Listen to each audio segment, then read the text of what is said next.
إياك نعبد وإياك نستعين اهدنا الصراط المستقيم صراط الذين أنعمت عليهم غير المغضوب عليهم ولا الضالين ربي اغفر لي آمين. Assalamualaikum warahmatullahi wabarakatuh.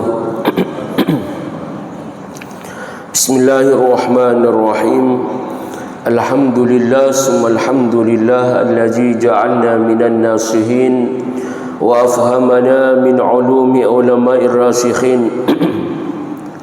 Asyhadu an la ilaha illallah wahdahu la syarika lah wa asyhadu anna Muhammadan abduhu wa rasuluh. Addal amanah wa ballaghar risalah wa nasal ummah wa jahada fi sabilillah haqqa jihadihi wa tarakana ala mahajjatil bayda lailuha kanahariha la yazighu anha illa khaliq. Wa nusalli wa nusallimu ala nabil amin wa ala alihi wa sahbihi ajma'in. Subhanaka la ilma lana illa ma 'allamtana innaka antal alimul hakim. Rabbi ishrah li sadri wa yassir li amri wahlul 'uqdatam min lisani yafqahu qawli. Allahumma iftah 'alaina futuhal 'arifin warzuqna hifdzal mursalin wa ilhamal malaikatil muqarrabin waj'al lana khalisatan liwajhikal karim ya arhamar rahimin. Wala haula wala quwata illa billahil aliyil azim. Amma ba'd. Yang dikasihi lagi dimuliakan Tuan Pengerusi Masjid Bukit Indah beserta jawatan kuasanya, Al-Fudala wal Kurama, Jamil Ulama wal Asatiza, Tuan Imam Tuan Bilal, Al-Ahibba Al-Izzah, tuan-tuan, puan-puan, muslimin, muslimat rahimakumullah, fizakumullah. Pertama dan selamanya sama-sama kita merafakkan setinggi-tinggi kesyukuran kehadirat Allah Subhanahu wa taala dengan lafaz yang mulia, lafaz yang disukainya, yaitu alhamdulillahi rabbil alamin, di atas nikmatnya yang diberikan kepada kita, sama ada nikmat itu berupa sihat wal afiat serta Islam dan iman. Dengan nikmat tersebut jualah kita dapat melaksanakan kewajipan kita, iaitu salat fardu subuh secara berjamaah, dan dengan nikmat tersebut jualah kita dapat menghambakan dan mengabdikan diri kita kepada Allah Azza wa Jalla. Mudah-mudahan amal ibadah yang baru saja kita buat ini diterima di sisinya, dan mudah-mudahan juga nikmat tersebut berkekalan hingga ke jannah, amin ya rabbal alamin. Baiklah tuan-tuan, puan-puan, muslimin, muslimat rahimakumullah, fizakumullah, sebelum meneruskan pengajian ataupun kuliah kita pada pagi yang penuh keberkatan ini, saya mengajak kepada tuan-tuan dengan puan-puan sama-sama kita bersalawat ke atas Rasulullah sallallahu alaihi wasallam, dengan harapan mudah-mudahan bila kita mati nanti tuan-tuan, Nabi kita kenal dengan kita, seterusnya Nabi kita memberi syafaat kepada kita. Dan keduanya salawat ini iaitu salat isyghal, kita khususkan niatkan kepada saudara seagama kita yang khususnya berada di Palestin. Mudah-mudahan oleh Allah Subhanahu wa taala diberi ketabahan, kesabaran, kekuatan yang cukup tinggi, dan akhirnya negara tersebut menjadi baldatun tahriran, negara yang merdeka, dan dapat dikalahkan musuh-musuh Islam, musuh-musuh Allah, insyaallah, amin. Allahumma amin. Kita baca salawat sikit insyaallah. Allahumma salli ala sayyidina Muhammad wa ashghili zalimin bizzalimin. Allahumma salli ala sayyidina Muhammad wa ashghili zalimin bizzalimin wa akhrijna min bainihim salimin wa ala alihi wa sahbihi ajma'in. Allahumma salli ala sayyidina Muhammad wa ashghili zalimin bizzalimin. Allahumma salli ala sayyidina Muhammad wa ashghili zalimin bizzalimin wa akhrijna min bainihim العالمين وعلى آله وصحبه أجمعين. شكرا جزيلا أقول لكم. قال الله تعالى في كتاب العزيز بعد أعوذ بالله من الشيطان الرجيم وما أرسلناك إلا رحمة للعالمين قل إنما يوحى إلي أنما إلهكم إله واحد فهل أنتم مسلمون صدق الله العظيم. Yang bermaksud, kata Allah Subhanahu wa taala, kami Allah tidak mengutus wahai Muhammad melainkan menjadi rahmat ke seluruh alam. Tuan-tuan, puan-puan, muslimin, muslimat rahimakumullah, fizakumullah. Ayat ni pendek, semua boleh hafal tuan-tuan. Tapi walaupun pendek, ianya mengandungi makna, mempunyai makna yang cukup mendalam dan padat. Itulah ciri-ciri Al-Quran yang Allah turunkan kepada Nabi kita. Walaupun ayatnya pendek, tetapi mempunyai makna yang cukup mendalam.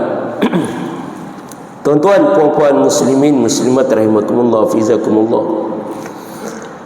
Allah menurunkan Al-Quran dengan menggunakan bahasa Arab. Bila bersebut bahasa Arab, tuan-tuan, maka ianya tidak lepas daripada ilmu alat, khususnya ilmu nahwu, ilmu saraf, umpamanya ilmu mantik, balaghah dan seumpamanya. Kenapa tuan-tuan? Sebab nak memahami benda-benda bahasa Arab ni, khususnya Al-Quran semua ni, ianya memerlukan alat tersebut. Tanpa ilmu alat ni, tuan-tuan, payah kita nak faham. Jadi kalau kita imbas semasa kita belajar dulu, tuan-tuan, bahasa Arab ni kan, ayat wa ma arsalnaka illa rahmatan lil alamin, umpamanya ni, Allah menggunakan harfu nafin dan menggunakan harfu istisna. Begitulah kata ilmu nahwu. Itu dari segi ilmu alat bahasa Arab. Ilmu tajuknya lain pula kan. Mana huruf mana huruf nafi dan mana huruf istisna? Huruf nafinya adalah harfu ma dalam lafaz wa ma arsalnaka. Sebab tu maknanya kami Allah tidak mengutusmu. Tidak, tuan-tuan, itu maknanya nafi. Nafi apa? Nafi macam kita dah jadi bahasa kita kadang-kadang disebut menafikan, iaitu meniadakan, mentiadakan. Itu nafi, tuan-tuan. Jadi Allah menafikan, dalam arti kata Allah tidak mengutusmu wahai Muhammad, kata Allah. Kemudian hukum Allah tidak mengutus dihazaf ataupun dikeluarkan dengan menggunakan harfu istisna, iaitu lafaz huruf illa, tuan-tuan.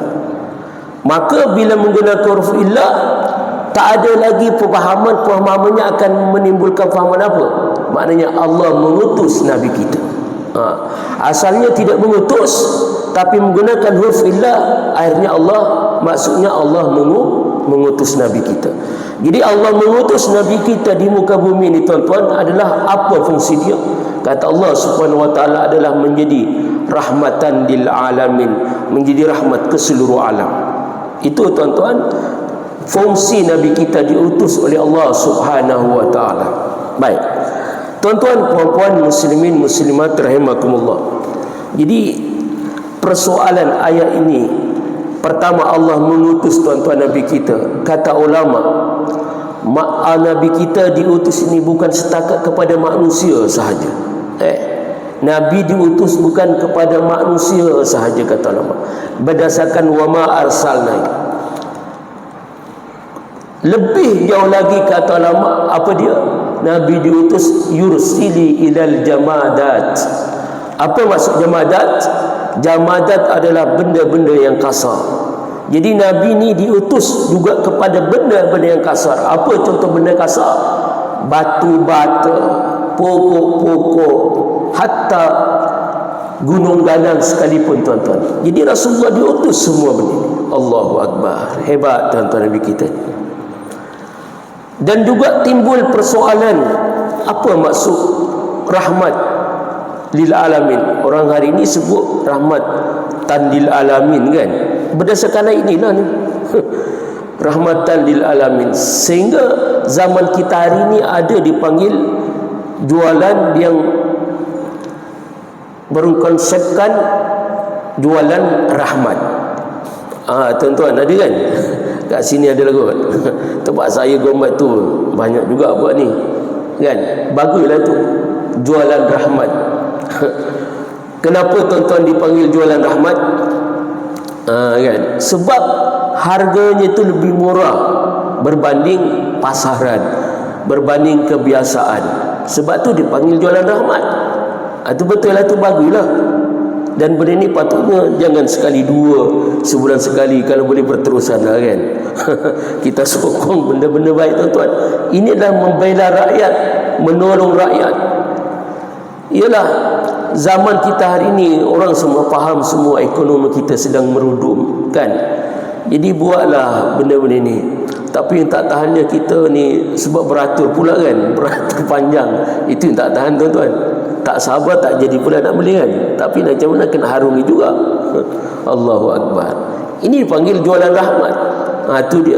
Inilah wa ma arsalnaka, maksud rahmatan lil alamin.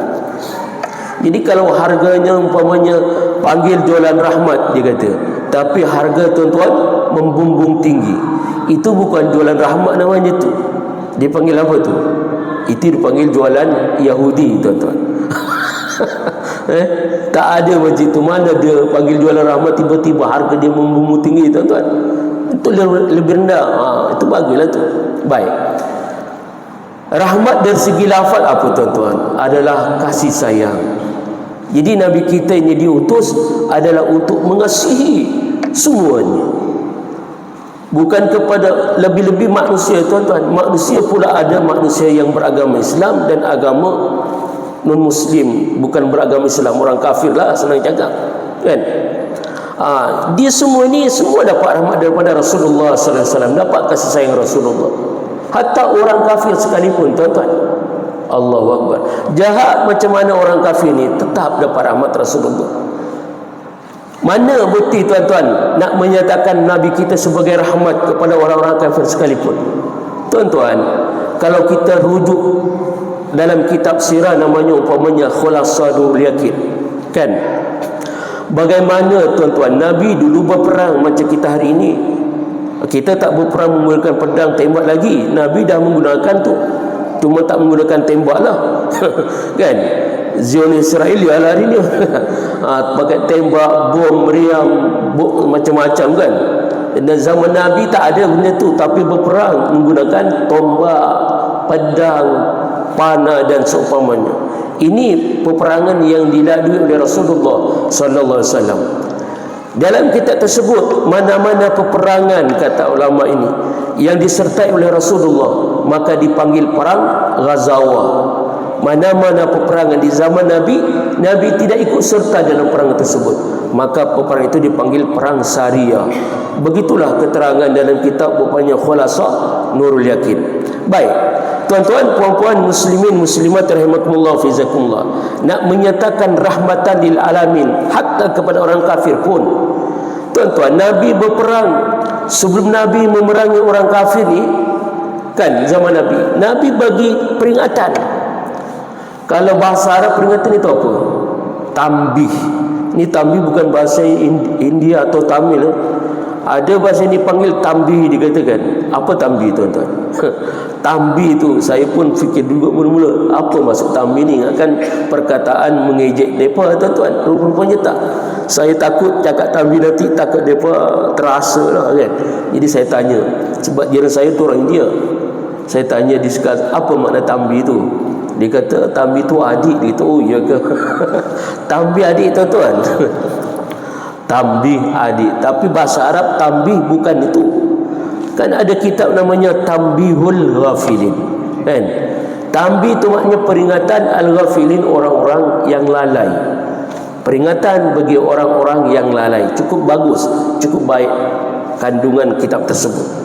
Jadi Nabi sebelum berperang, inilah yang bagi tahu kepada Jaisul Muslimin. Apa kata Rasulullah? Jaisul Muslimin, wahai tentera Islam, kata Rasulullah, ketika berperang, kata Nabi, jangan kamu buat beberapa perkara. Ni tuan-tuan, nak menerapkan rahmatan lil alamin.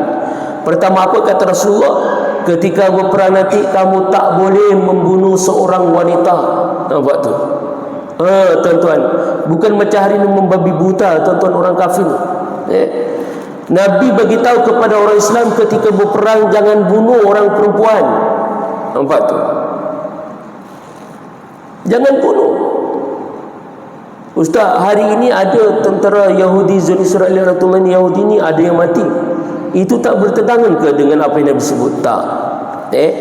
Perempuan yang mati di kalangan Yahudi hari ini itu tak bertentangan dengan peringatan Nabi. Sebab apa? Sebab tentera perempuan Yahudi Zul Israel tuan-tuan adalah tentera. Dia jadi tentera. Sedangkan yang Nabi larang tadi itu adalah perempuan orang awam, perempuan kafir yang duduk kat rumah. Nabi larang, iaitu Nabi jangan bunuh. Kalau hari ini yang mati itu memang tentera orang kafir tuan-tuan. Bahkan sepupu kepada Perdana Menteri Israel ni, siapa nama Perdana Menteri ni? Benjamin Netanyahu. Betul ke tuan-tuan? Ini sepupu dia pun mati, perempuan tu. Kenapa? Dia tentera. Itu tak apa. Sebab ianya menjadi tentera dibunuh, mesti dibunuh tuan-tuan. Sebab dia membunuh orang Islam. Bayangkan bagaimana orang Islam kita, penduduk Palestin tuan-tuan. Allahu Akbar. Dah sampai hari ini kan, memang hari ini dah tak buat perang lagi, tapi wallahualam konon gencatan senjata. Orang Yahudi Israel ni bukan ikut sangat peraturan tuan-tuan.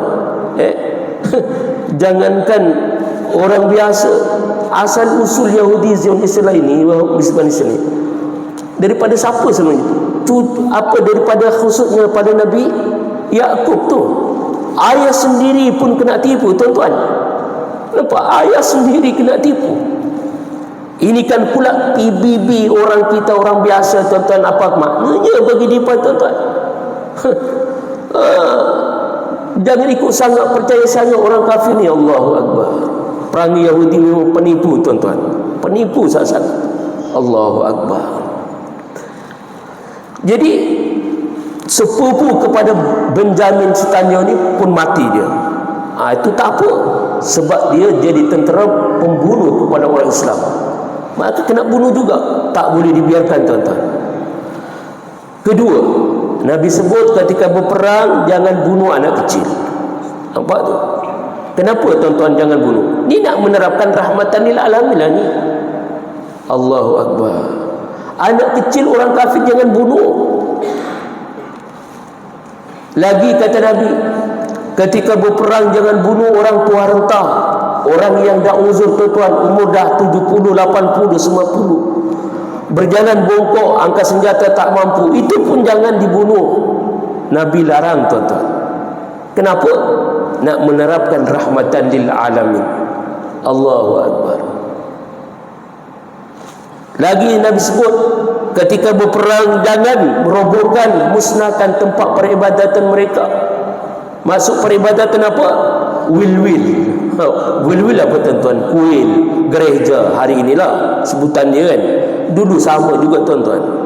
Benda ni Nabi larang, jangan buat, jangan hancurkan. Tapi orang Yahudi hari ini tuan-tuan, orang kafir Yahudi Zul-Israel ini apa macam? Allahu Akbar. Habis semua tuan-tuan. Orang Palestin sama macam kita orang Islam. Perasaan yang boleh dianggap selamat, masjid dianggap selamat, surau, sekolah, mustashfa, hospital, ini benda-benda dianggap selamat. Tapi bagi mereka tuan-tuan, benda itu tak selamat. Allahu Akbar. Contoh hospital, ini bukan orang sihat semua ke hospital. Yang sihat siapa? Doktor saja. Yang lain semua orang sakit belaka. Ini pun kena bantai, tuan-tuan. Allahu Akbar. Ini kekejaman, kezaliman yang dibuat oleh Yahudi Zionis Isra'anatullah alaih. Cukup dahsyat daripada tuan-tuan. Allah.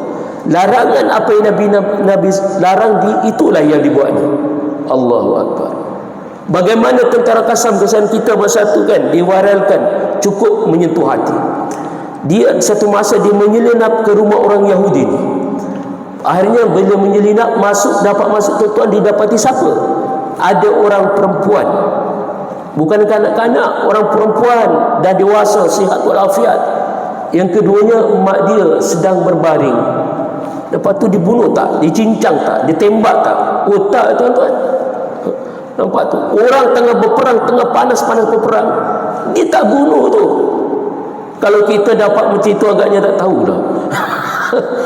Tengok saudara kita, orang awam kita dibunuh bantai, tuan-tuan. Kan? Tapi kalau tak kena Rasulullah, ajaran Nabi, boleh jadi dihabiskan, tuan-tuan. Dia sanggup diambil telefon dia, dirakam, disebut, Assalamualaikum ana Jaish Muhammad. Dia kata, saya tentera Muhammad. Nabi ajar kepada umatnya, tenteranya, jangan bunuh seorang wanita, jangan bunuh orang tua renta. Allahu Akbar. Diwarikan, tuan-tuan, orang sedang berperang. Masya Allah. Sungguh luhur, sungguh, tuan-tuan, akhlak Rasulullah yang diterapkan kepada tentera Islam kita ni. Allahu Akbar. Cukup menyentuh hati. Tapi tengok di sisi lain betapa sedihnya, betapa kejamnya orang-orang Yahudi yang dibuat, yang melakukan kezaliman ke atas orang awam ni. Tuan-tuan, puan-puan, muslimin, muslimat rahimakumullah, fizakumullah. Itulah yang berlaku peperangan hari ini. Walaupun hari ini sekali lagi dah buat gencatan senjata, tuan-tuan, belum tentu aman lagi, tuan-tuan. Sebab banyak kali orang Yahudi ini buat gencatan senjata, lepas tu perang, diserang lagi.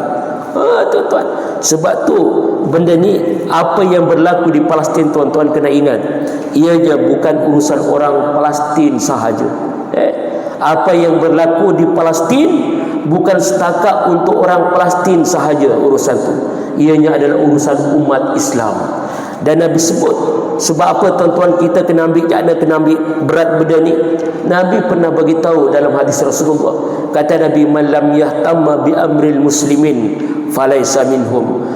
Mana-mana orang Islam, mana-mana urusan orang Islam, lepas tu orang Islam tu sendiri, orang Islam lain tidak mengambil berat dan mengambil cakna dengan urusan orang Islam yang lain, kata Nabi, falaisa minhum, maka orang Islam tersebut bukan di kalangan mereka, yakni bukan di kalangan orang Islam.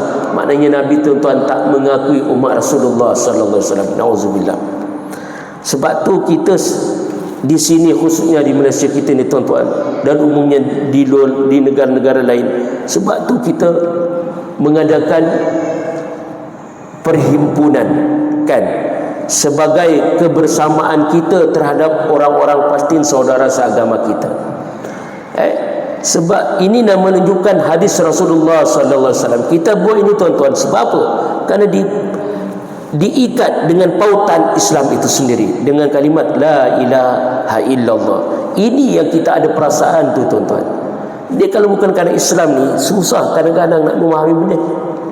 Itulah cantiknya Islam kita, tuan-tuan. Tuan-tuan, puan-puan, muslimin, muslimat rahimakumullah. Jadi Yahudi ni berperang pada masa tu, kan, dia, kenapa dia, tuan-tuan, nak buat ni? Sebab dia pertamanya adalah untuk menguasai Baitul Maqdis, iaitu apa Baitul Maqdis? Masjid Al-Aqsa. Nak dirampas ni, tuan-tuan. Nak dirampas, nak dikuasai. Keduanya, harta orang-orang Palestin semua nak digusuknya. Dia sebab ni, kenapa jadi macam ni, tuan-tuan? Orang Yahudi ni ada dia nak menduduki satu kawasan. Dia buat apa? Bagi orang Yahudi, ditiup sebelum berlaku perang ini, ditiup apa? Tiupan yang daripada tanduk lembu ni. Bagi dia, bila ditiup ni, maka dia beranggapan tempat itu dah dikuasai. Dan orang Islam Palestin sendiri tahu benda itu, tuan-tuan. sebelum kenapa diserang oleh Hamas ni. Di masjid itu rupa-rupanya dia ditiup dia punya trompet dia ni. Maka orang Yahudi beranggapan dah dikuasai Baitul Maqdis tu, Masjidil Aqsa, tuan-tuan. Itu sebabnya bila dibuat ini, maka tentara Hamas, dan sebelumnya bila lepas ditiup ni tuan-tuan, maka orang Yahudi perancangan dia ni, orang Palestin itu akan dihapuskan semuanya.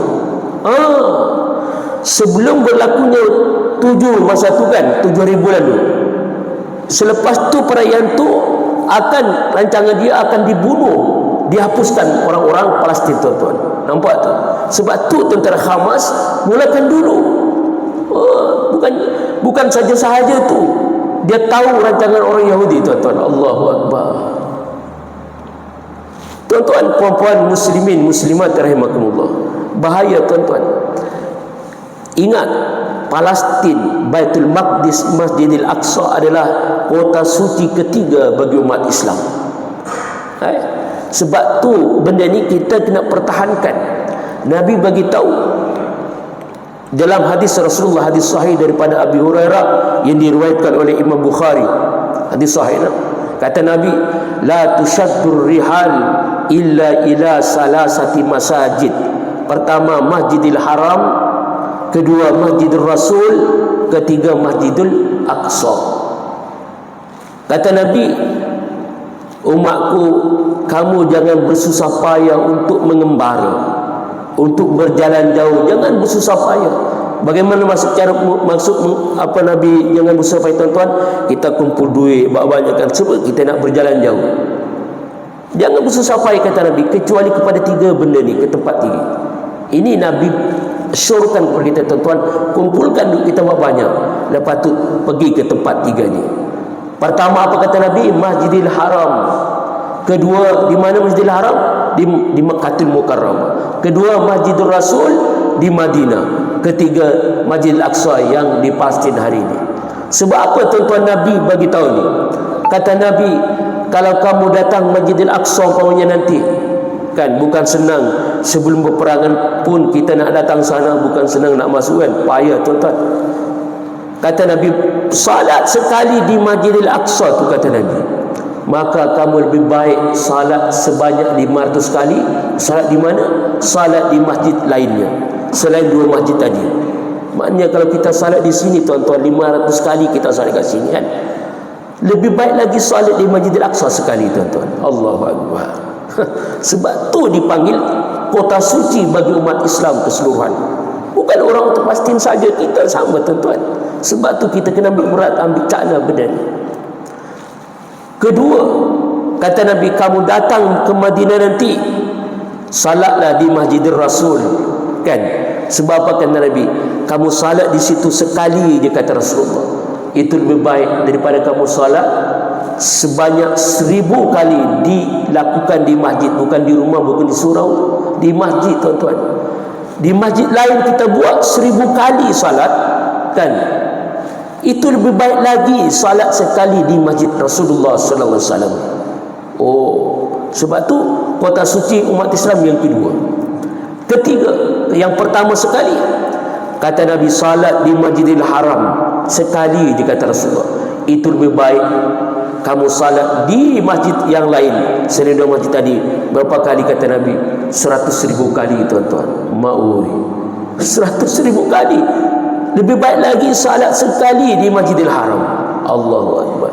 Sebab tu kita, tuan-tuan, kalau kita pergi sana, kan, kadang-kadang ada orang datang sana tidur dah, sampai banyak tidur pula pergi sana tu. Orang sibuk pergi Masjidil Haram, tawaf, salat, macam-macam beribadat, dia tidur je. Ma'ui, macam seakan-akan dia nak pindah tempat tidur je. Buat apa, tuan-tuan? Nak tidur buat pergi tempat jauh buat apa?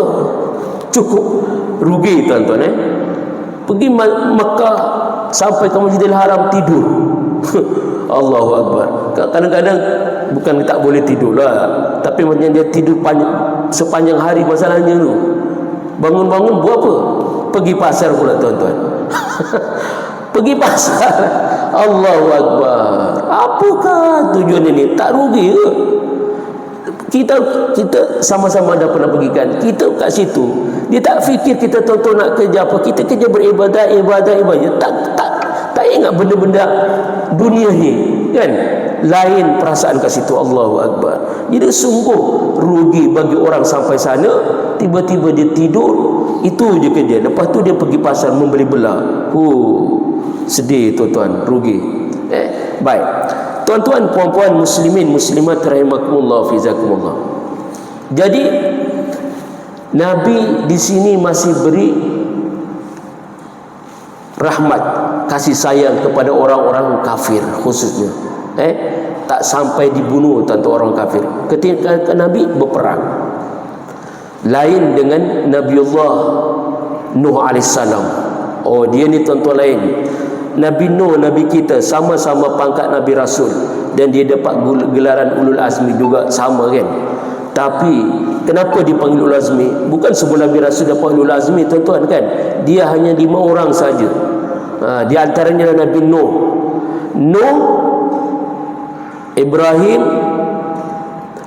Ibrahim, Musa, Isa, Nabi kita.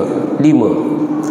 Kenapa dipanggil Ulul Azmi? Karena orang ini, Nabi Rasul ini, banyak cabaran, dugaan yang cukup besar dia ada hadapi dengan penuh kesabaran.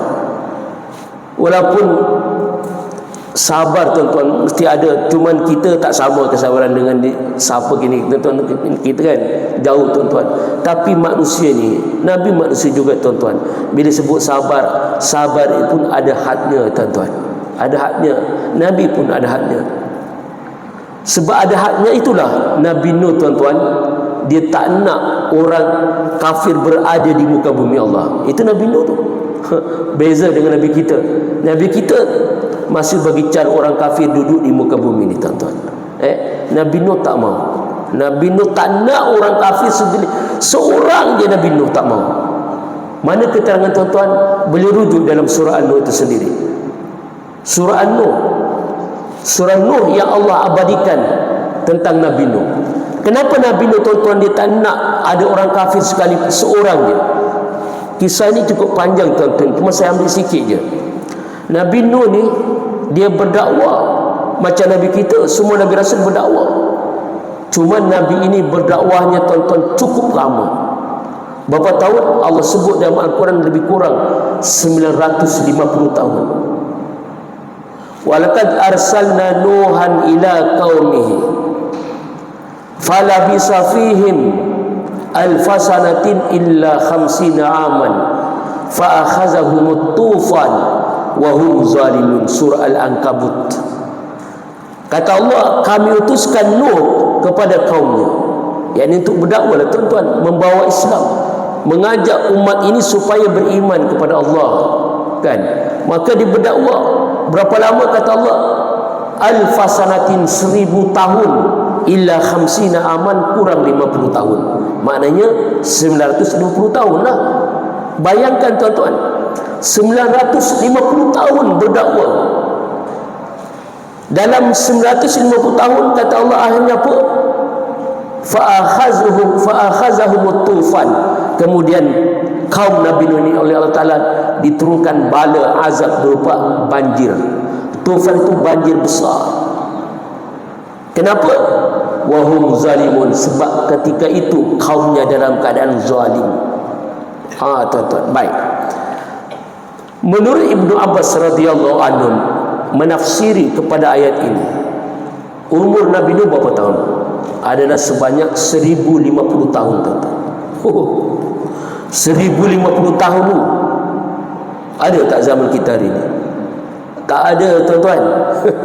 Mana ada?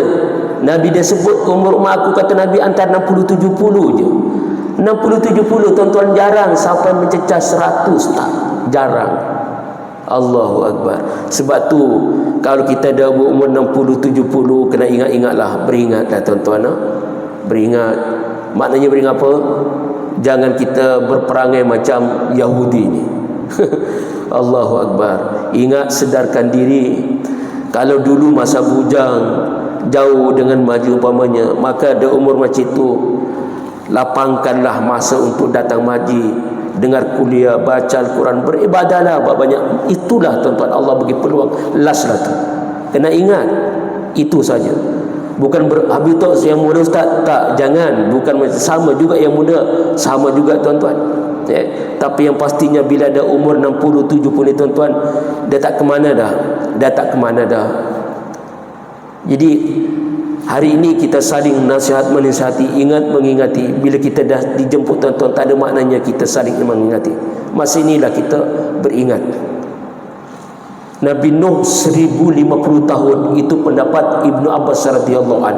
Siapa Ibnu Abbas tuan-tuan? Maksud Ibnu Abbas anak lelaki pada Abbas. Siapa Abbas? Adalah pak saudara Nabi Muhammad sallallahu alaihi wasallam. Maknanya anak saudara Nabi kita. Nabi pernah berdoa kepada Ibnu Abbas. Yang ni siapa dia? Ibnu Abbas, Abdullah bin Abbas. Nabi pernah doa kepada anak ni. Apa kata Nabi? Allahumma faqihhu fid din wa 'allimhu ta'wil. Ini doa Nabi yang didoakan kepada Abdullah ni. Bila Nabi doa tuan-tuan, mustajab lah tuan-tuan. Sebab tu di antara kalangan sahabat yang cukup alim tu dia, Abdullah bin Abbas. Berkat doa Rasulullah sallallahu alaihi wasallam. Ini buat amalan kita juga tuan-tuan.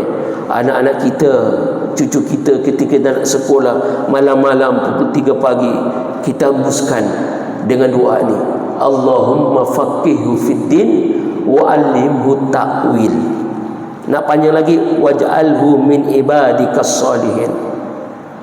Tuan-tuan ini jadikan amalan doa tuan-tuan. Pada masa kecil, pada baby terus sampai besar. Doakan, tiap nak sekolah tiupkan doa ni kepada menembus dia. Mudah-mudahan Allah Ta'ala jadikan anak sebagaimana Ibnu Abbas radhiyallahu anhu. Itu pentingnya.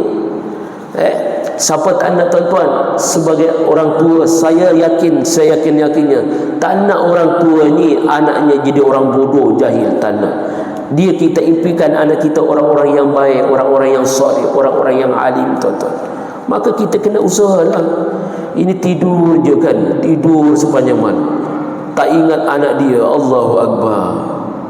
Bangunlah tengah malam tu. Kalau pagi kita dah sibuk kerja kan, tak sempat salam.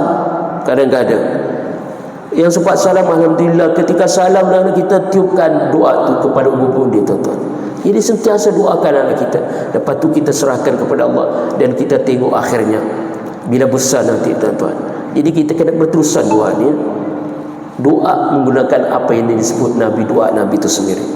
Mudah-mudahan anak itu menjadi anak yang soleh, orang yang pandai, insya-Allah. Amin. Allahumma amin. Jadi apa kata Sayyidina Abbas ni? Nabi Nuh diutus menjadi rasul ketika berumur macam Nabi kita, iaitu berumur 40 tahun. Tuan-tuan, 40 tahun dah jadi Nabi Rasul, sama macam Nabi kita. Lepas tu 40 tahun berdakwah. Berapa lama berkecimpung dalam berdakwah ni tuan-tuan? 950 tahun lamanya. Tuan-tuan. Allahu Akbar. Lepas 950 tahun yang Allah sebut tadi, akhirnya kaumnya ditimpakan dengan azab bala berupa taufan, banjir besar, sehingga semua habis mati tenggelam. Dalam masa itu umur Nabi Nuh bukan mati terus, bukan wafat, hidup lagi berapa tahun? 60 tahun tuan-tuan. Sebab tu dijumlahkan semua berapa? 1050 tahun. Itulah pendapat Ibnu Abbas radhiyallahu anhu. Cukup lama tuan-tuan. Baik. Tuan-tuan, Nabi Nuh ni dalam berdakwah selama 950 tahun, banyak tak yang memeluk Islam kaum dia, umat dia? Tak tuan-tuan. Ketegak sungguh dia tuan-tuan. 950 tahun lamanya tu. Allah sebut berapa ramai? Allah sebut dalam surah Hud, wa ma amana ma'ahu illa qalil, kata Allah. Allah sendiri sebut. Kata Allah, rupa-rupanya Nabi Nuh berdakwah 950 tahun, yang beriman qalil, kata Allah, sedikit sahaja. Allahu Akbar. Nabi Nuh berdakwah bukan macam kita hari ini, tuan-tuan. Ustaz kita hari berdakwah paling lama masa 1 jam lah sekali pertemuan, kadang-kadang setengah jam kan. Nabi Nuh qala rabbi inni da'awtu qaumi laylan wa nahara. Surah Nuh, tuan-tuan. Dia mengadu kepada Allah, ya Allah, aku telah berdakwah, telah menyeru kepada kaum aku. Bila, kata Nabi Nuh? Full time, lailan wa nahara, sepanjang malam, sepanjang siang. Siang malam, tuan-tuan, kerja dia dakwah. Ma'ui. Berapa lama? 950 tahun.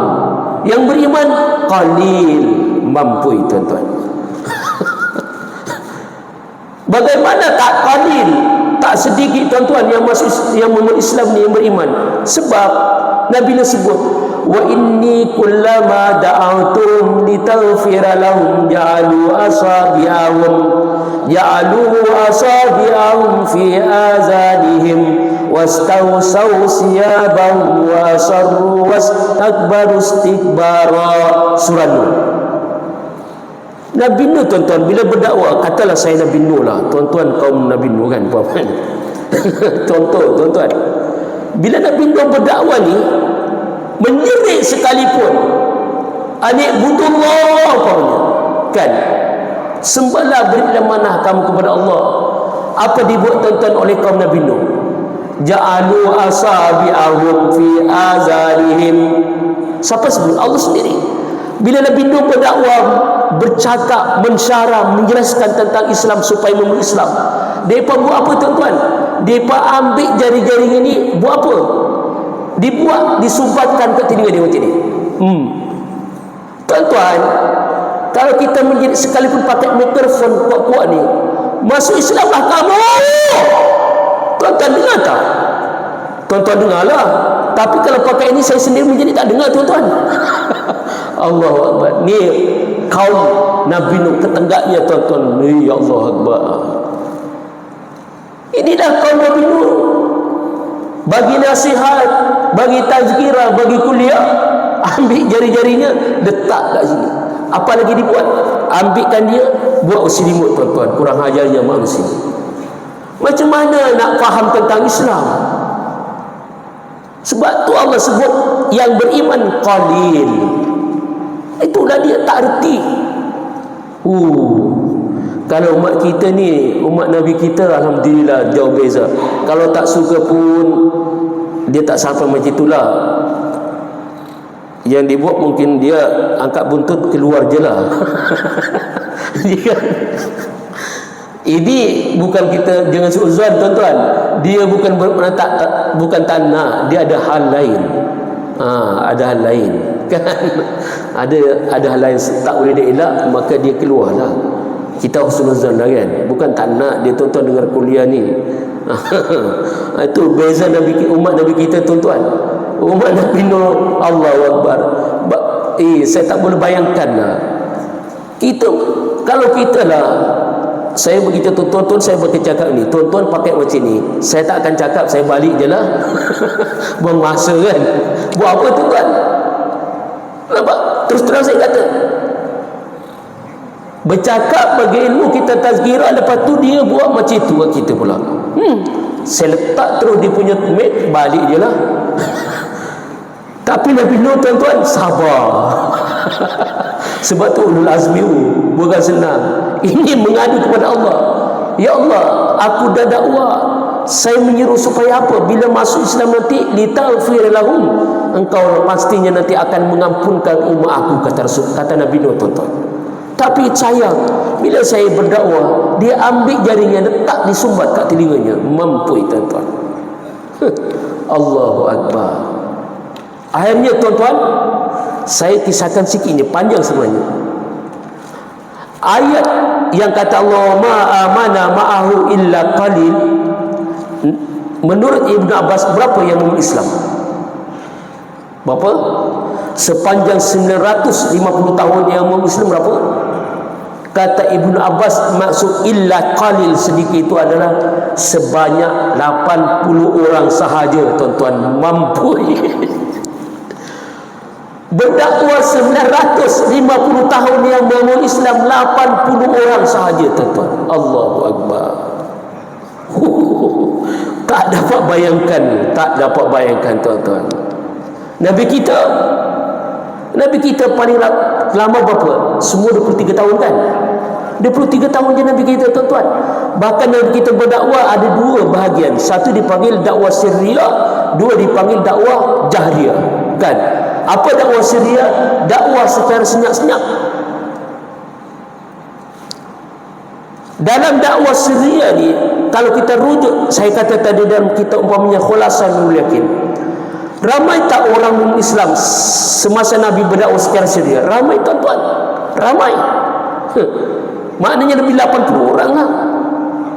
Bahkan yang memeluk Islam di zaman Nabi kepada pemimpin-pemimpin besar orang kafir ni masuk Islam.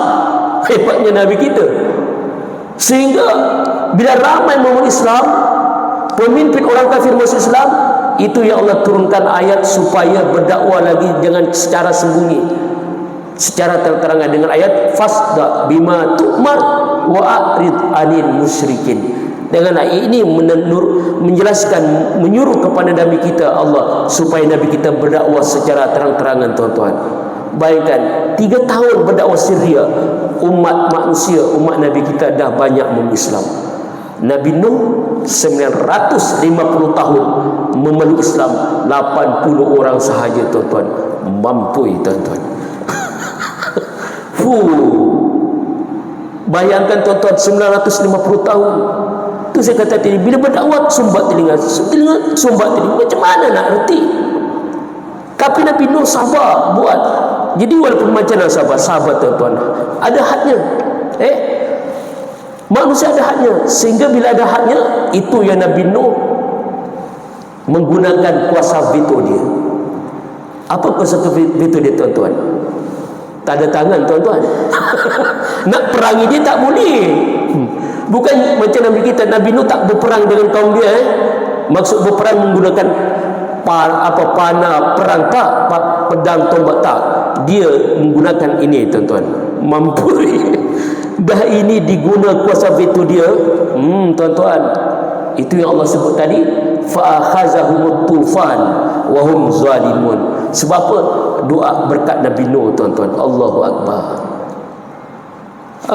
Itu Nabi Nuh. Apa ayat yang menyatakan dia tak nak ada orang kafir ni, tuan-tuan, sekalipun? Nabi Nuh sebut. Saya surah Hud.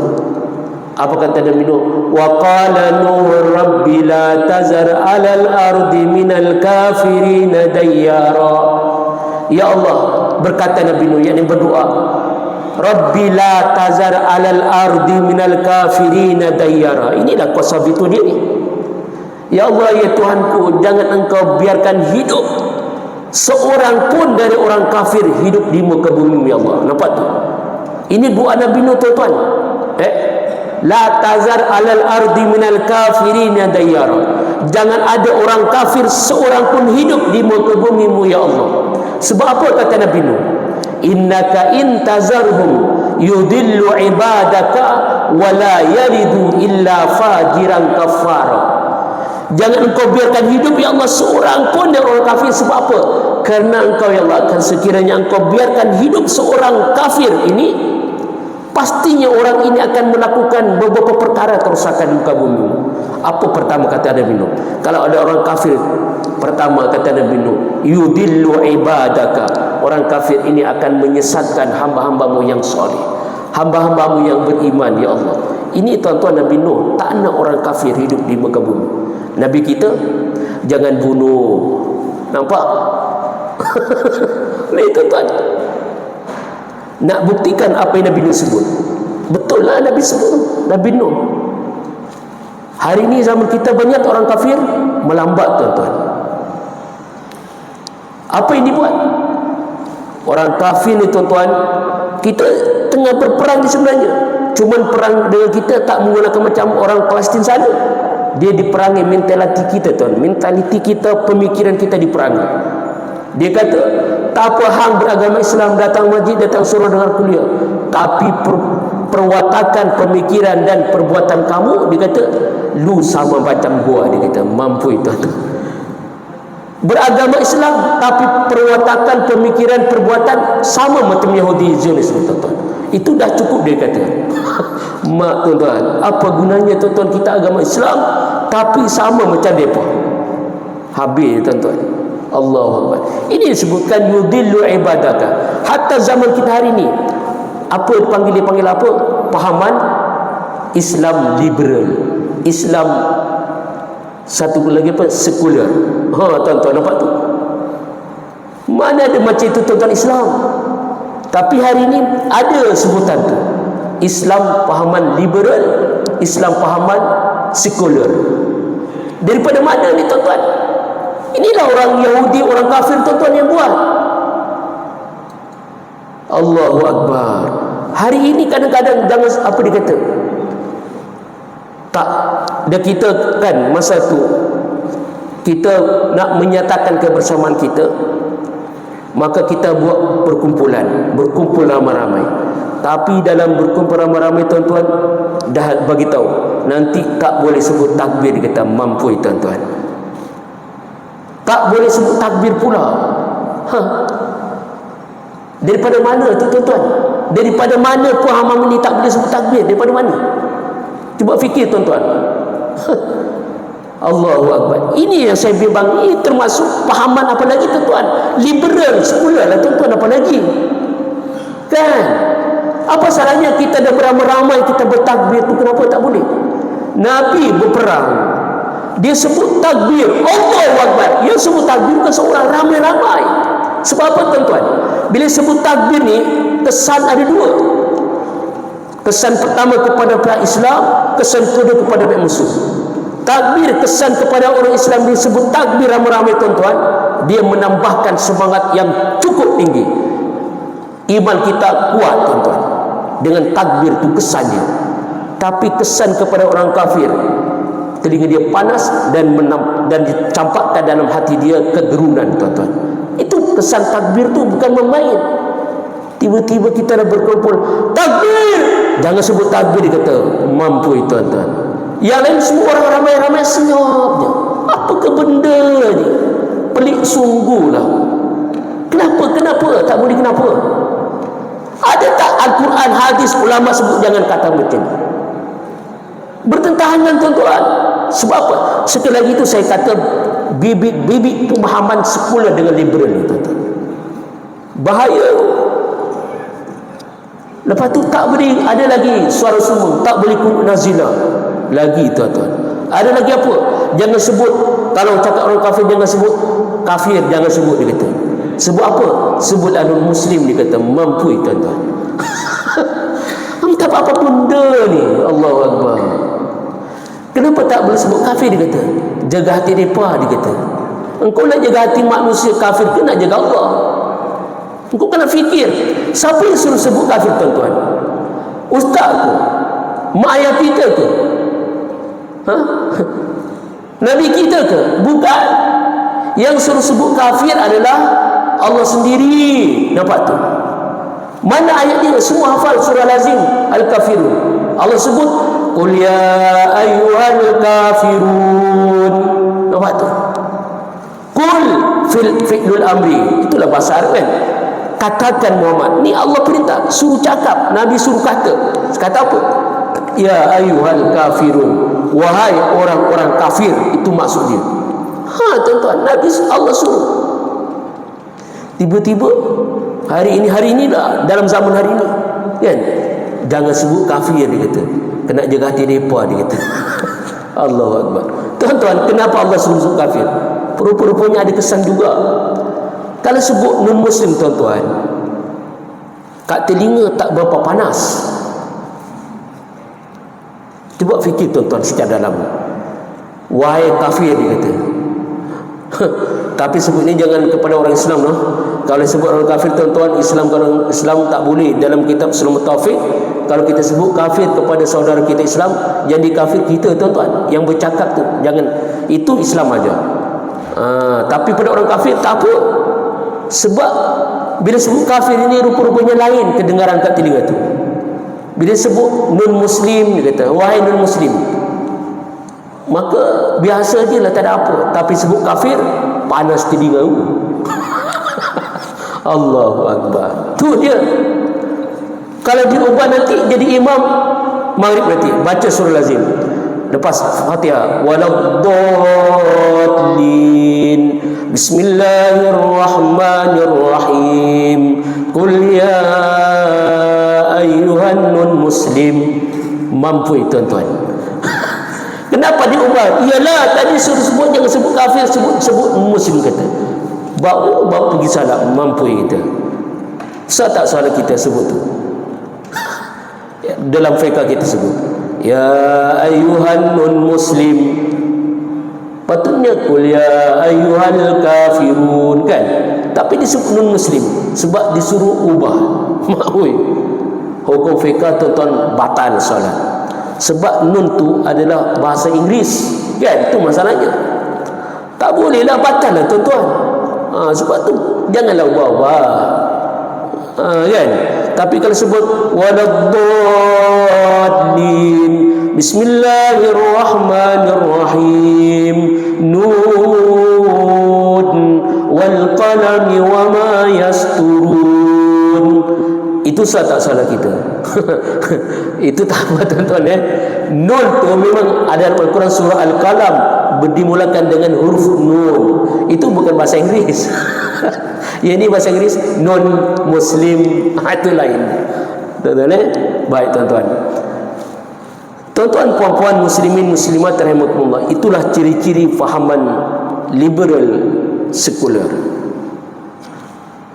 Tuan-tuan, last peribadi cukup sedih sebenarnya tuan-tuan. Nabi dah ajar bagaimana plastik kita sedang kesusahan, ditimpa macam-macam ni tuan-tuan. Tiba-tiba kita berseronok kat sini. Boleh ke macam ni orang Islam? Saudara seagama kita tengah berkelimpangan rakyat mati. Kita di sini berseronok. Boleh ke macam ni? Senang cakap tuan-tuan, saya bagi contoh. Adik-beradik kita meninggal, malam terang kita yang lain berseronok, berjoget, berdansa, boleh? Tuan-tuan, hari ini macam ni lah.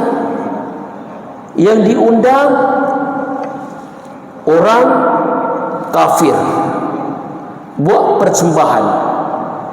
Yang orang ini jelas-jelas daripada LGBT, mampui. Allahu Akbar. Nyata-nyata itu benda maksiat. Kenapa saya kata maksiat tuan-tuan? Sebab bercampur laki perempuan. Sanggup di situ ada laki-laki buat pertunangan terus kat situ. Mak oi, apa benda ni?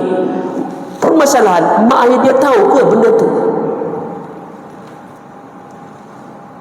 Kita sebagai ibu bapa tuan-tuan, kita nak tahu anak kita siapa bakal menantu kita, kan? Ini buat depan ramai-ramai di pentas tu. Mau ni tuan-tuan ni patutnya tak sepatutnya berlaku. Tak patut tuan-tuan, memang tak patut. Sebab apa? Ini kata Nabi ni, yudillu ibadaka. Orang kafir ni akan menyesatkan kamu. Tuan-tuan, Nabi Nuh dah beritahu dah. Allahu Akbar. Baik tuan-tuan, panjang semuanya. Tapi saya tahu tuan-tuan dah tengok muka saya, tengok jam, tengok muka saya, tengok muka jam kan. Dia tak sabar kan. Saya fahamlah. Walaupun panjang lagi tak apa tuan-tuan, sekali itu saja dah 1 jam lebih tu kot. Allahu Akbar. Baik. Pastinya ada kesilapan, kekhilafan, terkasar bahasa, mencuit, menggor serta tuan-tuan perempuan. Sekali lagi mohon ampun dipinta yang betul benar pada Allah Subhanahu Wa Taala. Mudah-mudahan bermanfaat hasilnya bersedia bercakap, dan amnya kepada tuan-tuan perempuan muslimin muslimat rahimakumullah faidakumullah. Akhirul kalam. Bismillahirrahmanirrahim. Alhamdulillahirabbil alamin wassalatu wassalamu rabbil alamin. Allahumma faqihna fid din wa alimna ta'wil wa hadina ila siratikal mustaqim. Allahumma ja'alna minal ladzina yastami'una al-qawla fayattabi'una ahsana. Ya Allah, ya Tuhan kami, jadikanlah kami daripada golongan orang-orang yang sentiasa mendengarkan kebaikan dan anugerahkan kepada kami untuk mengikutinya. Amin Allahumma amin.